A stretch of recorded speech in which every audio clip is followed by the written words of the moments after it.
So you're comfortable. I'll come to you, Katib Baloch साहब. Thank you so much for being on the program.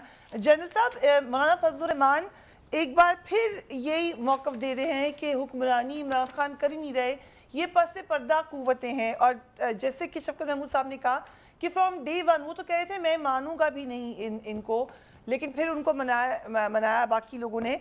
But opposition को वो मुत्तहिद करने की कोशिश कर रहे हैं, क्या ये कोशिश कामयाब हो सकती है इस वक्त?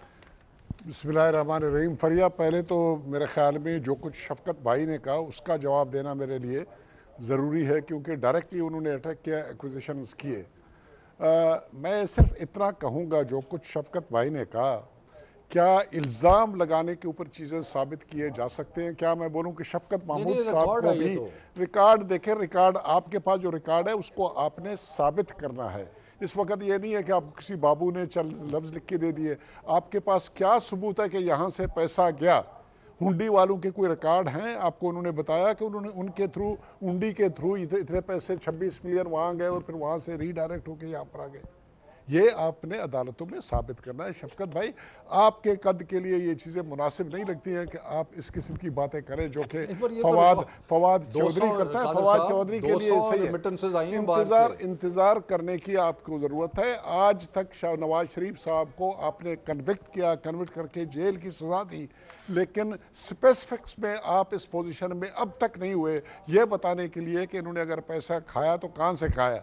अजम्पशन की बुनियाद के ऊपर कि उनके बेटों की जो लाइफ स्टाइल है वो इस किस्म की है कि बाप ने यहाँ से पैसे लॉन्डर किए होंगे, पैसे वहाँ गए होंगे और उसकी बुनियाद के ऊपर उन्होंने वो कार्रवाई की। उसके दादा की रिकॉर्ड को आप भूल गए।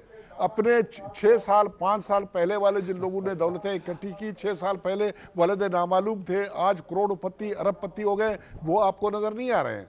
आपको जिस आदमी के 1936 से कारोबार था आज तक, वो चोर है, वो सब कुछ है। मैं गुजारिश ये कर रहा हूं, दूसरी बात जो मैं, शफ़क़त भाई जरा इंतजार कीजिए।